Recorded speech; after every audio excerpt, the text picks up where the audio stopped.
Namaste and hello everyone. I am Barsa Basnet, your Nepali language tutor. Today I am back with new video on unknown past tense, which means agyat bhutkal. Agyat bhutkal. This tense might be new for many native English speakers as well because this tense does not have exact translation in English, but I will try my best to explain this in today's lesson. Normally, unknown past tense is used in storytelling or if something surprising event had happened and you recently know about this.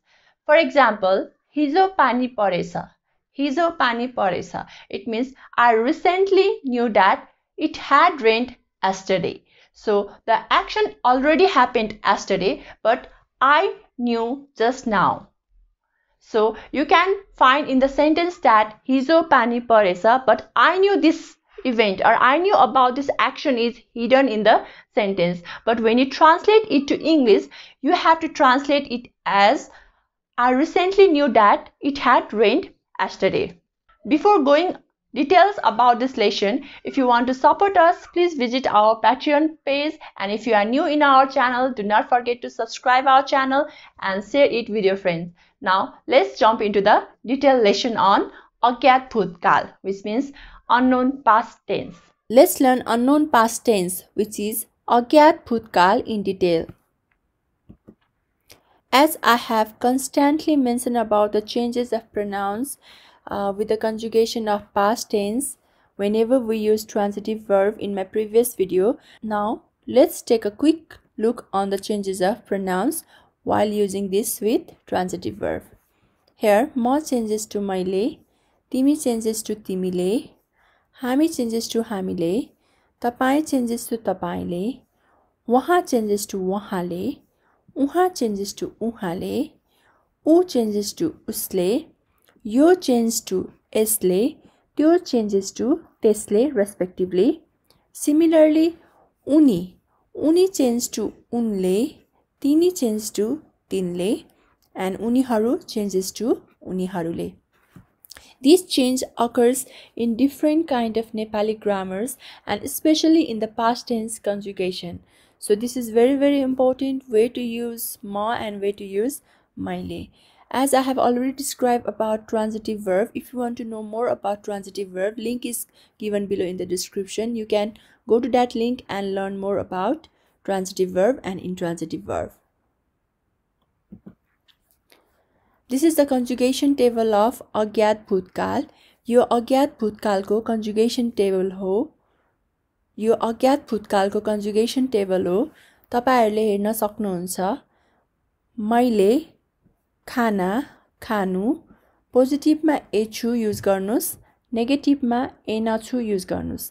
यो conjugation टेबलमा it's clear that the combination of past and present forms the unknown past, which means I discovered, I found, or I just came to know. Now let's learn with some examples. Here, काम सिद्ध्याउनु is transitive verb. So, I have used मैले. काम सिद्ध्याउनु transitive verb हो. त्यसैले मैले use भएको छ. मैले काम सिद्ध्याउनु एछु र एनछु. मैले, the verb is सिद्ध्याउनु. सिद्ध्याउनु plus एछु, सिद्ध्या एछु. मैले त्यो काम सिद्ध्याएछु. मैले त्यो काम सिद्ध्याएछु. I found or I discovered that I have finished that work. Here in this sentence, you can see that I found or I discovered or I just came to know is hidden form. You need to understand whenever some people say मैले त्यो काम सिद्ध्याएछु, it means they just discovered that they had finished their work. The negative form is मैले त्यो काम सिद्ध्याएनछु.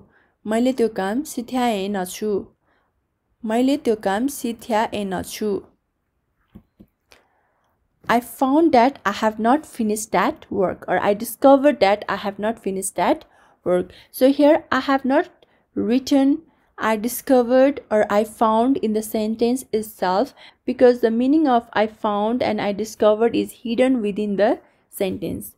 but in the understanding form you need to understand मैले त्यो काम सिद्ध्याएछु not just means I have finished that work, but it also means that I recently discovered that I have finished work. Let's do with another verb. खानु plus एछु खाएछु. मैले TV हेर्दा हेर्दै 2 plate momo खाएछु. This sentence means I discovered that I have eaten 2 plate momo while watching TV. So I'm constantly watching TV and I didn't know I have already finished 2 plate of momo. So after looking at my plate, I discovered that I already have eaten 2 plate of momos. So basically unknown past is used for storytelling, or if you discover something you have done already, that means unknown past. You did something in the past but you discovered recently.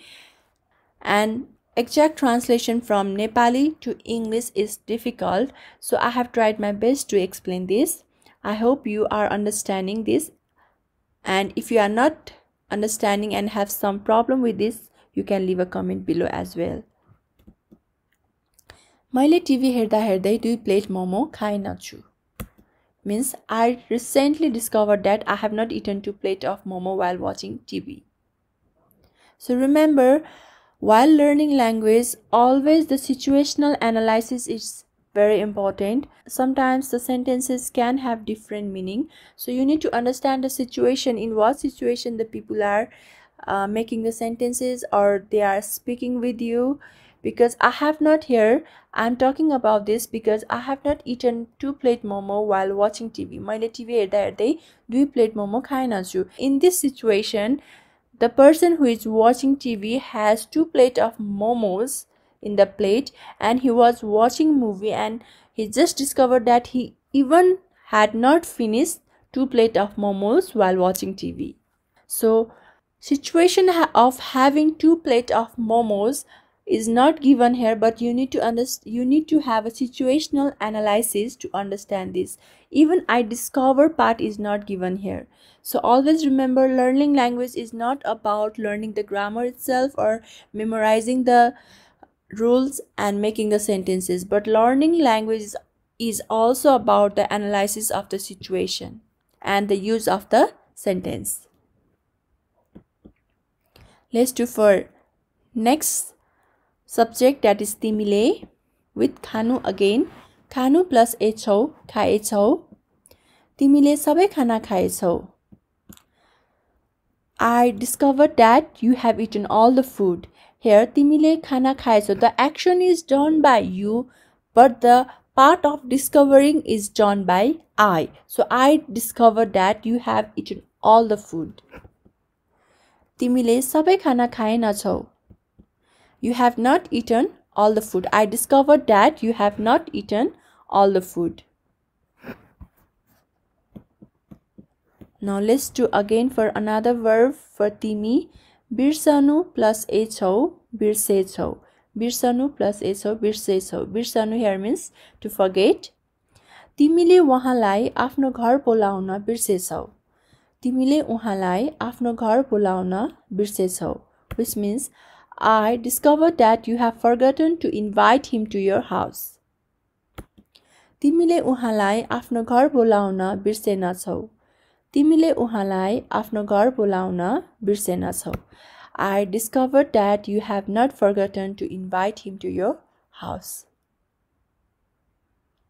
Now let's do for हामी. जित्नु. जित्नु means to win. जित्नु plus एछौ becomes जितेछौ. हामीले फुटबलमा जितेछौं. हामीले फुटबलमा जितेछौं. It means I discovered that we have won in football. हामीले फुटबलमा जितेनछौं. हामीले फुटबलमा जितेनछौं. So sad. I discovered that we have not won in football. Let's do for काम गर्नु. गर्नु verb which means do. गर्नु plus एछौ गरेछौ. हामीले त्यो काम गरेछौं. हामीले त्यो काम गरेछौं. It means I discovered We have done that work. Here also I discovered part is hidden. It's not in the sentence, but you need to understand. I discovered that we have done that work. हामीले त्यो काम गरेनछौँ. हामीले त्यो काम गरेनछौँ. I discovered we have not done that work. Moving on to the next is तपाईले भन्नु, to tell. भन्नु plus nu भएछ because the conjugation for तपाईँ for unknown past is nu भएछ. भन्नु भएछ. तपाईले राम्रो कथा भन्नु भएछ. तपाईले राम्रो कथा भन्नु भएछ. I discovered that you have told a good story. तपाईले राम्रो कथा भन्नु भएनछ. तपाईले राम्रो कथा भन्नु भएनछ. I discovered that you have not told a good story. Okay, आइपुग्नु. आइपुग्नु means to arrive. आइपुग्नु plus नु भएछ, it means आइपुग्नु भएछ. तपाईं सानेपा भनेर बल्खुपो आइपुग्नु भएछ. तपाईं सानेपा भनेर बल्खुपो आइपुग्नु भएछ.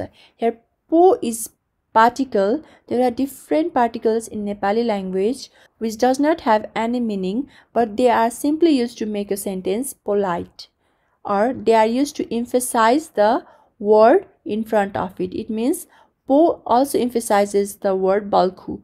Balkhu means it's a name of place, and Sanepa is a name of place. The both place lies in Lalitpur. Means I discovered that you have come to Sanepa instead of Balkhu. तपाईं सानेपा भनेर बल्खु पो आइपुग्नु भएनछ. तपाईं सानेपा भनेर बल्खु पो आइपुग्नु भएनछ. You have not come to Sanepa instead of Balkhu, or you have not arrived to Sanepa instead of Balkhu. ल्याउनु, to bring. ल्याउनु plus नु भएछ becomes ल्याउनु भएछ. उहाँले उहाँले चिया भनेर कफी पो ल्याउनु भएछ. उहाँले चिया भनेर कफी पो ल्याउनु भएछ. I discovered that he or she has brought coffee for tea. उहाँले चिया भनेर कफी पो ल्याउनु भएनछ. उहाँले चिया भनेर कफी पो ल्याउनु भएनछ. He or she has not brought coffee for tea. Let's do another verb, सोध्नु, which means to ask question. To ask question. सोध्नु plus नु भएछ, सोध्नु भएछ. उहाँले अर्कै प्रश्न सोध्नु भएछ. उहाँले अर्कै प्रश्न सोध्नु भएछ. प्रश्न here means question. I found that he or she has asked a different question. उहाँले अर्कै प्रश्न सोध्नु भएनछ. उहाँले अर्कै प्रश्न सोध्नु भएनछ. I discovered that he or she has not asked a different question. Now, many of you might have questions regarding arkai. Maybe many of you have heard arko. So, in Nepali language, sometimes instead of using the emphasizing words such as po, ni, we change the word itself to focus the word which is in front of it. For example, arko changes to arkai to focus uha. So this word is focusing the word in front of it, which is uhale. So sometimes instead of adding Nepali particle, we can also change the word itself to make emphasis on the word which is in front of the same word. So that means arko changes to arke here to emphasize uhale, but the meaning is same, that is पकाउनु plus एछ पकाएछ. उसले मिठो खाना पकाएछ. उसले मिठो खाना पकाएछ. I discovered that he has cooked a delicious food. उसले मिठो खाना पकाएनछ. उसले मिठो खाना पकाएनछ. I found that he has not cooked a delicious food. पठाउनु plus एछ पठाएछ, which means to send. उसले मेरो जन्मदिन भनेर मलाई मेसेज पठाएछ. उसले मेरो जन्मदिन भनेर मलाई message पठाएछ. I found that he has sent a birthday message wishing me birthday. उसले मेरो जन्मदिन भनेर मलाई मेसेज पठाएनछ. उसले मेरो जन्मदिन भनेर मलाई message पठाएनछ.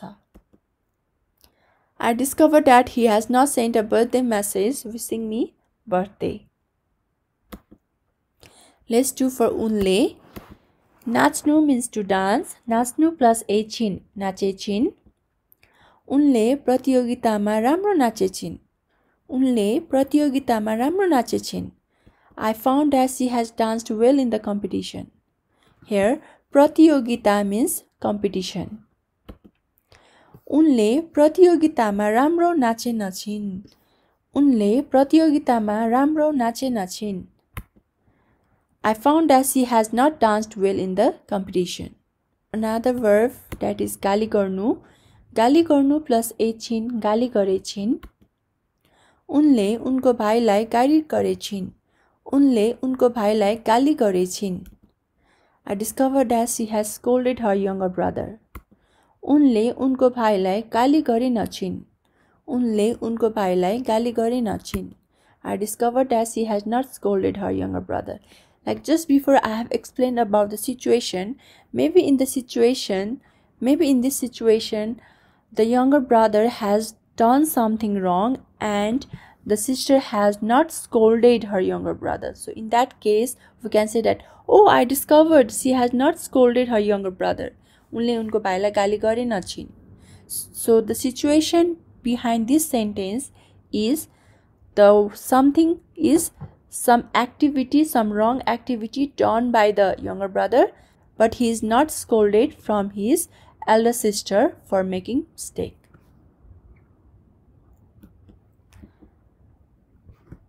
The last subject is उनीहरूले कराउनु with the verb कराउनु. कराउनु plus एकछिन कराएछन्.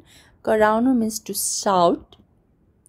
उनीहरूले ठुलो स्वरमा कराएछन्. उनीहरूले ठुलो स्वरमा कराएछन्.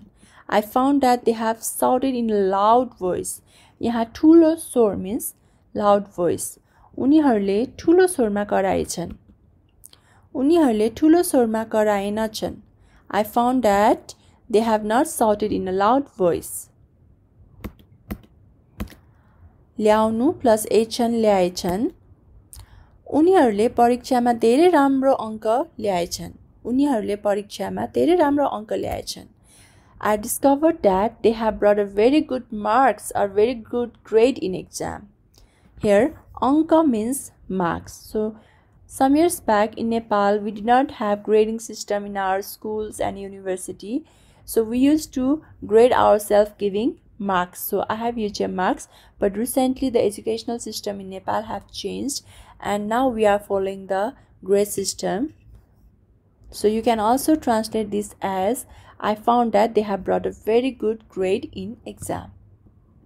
उनीहरूले परीक्षामा धेरै राम्रो अङ्क ल्याएनछन्. उनीहरूले परीक्षामा धेरै राम्रो अङ्क ल्याएनछन्. I found that they have not brought a very good marks in exam. That was all on unknown past tense, which means अज्ञात भूतकाल. If you have any queries on this tense, please leave a comment below. And if this video was useful for you, do not forget to give like and share this video with your friend. Thank you. See you in the next video. Namaste.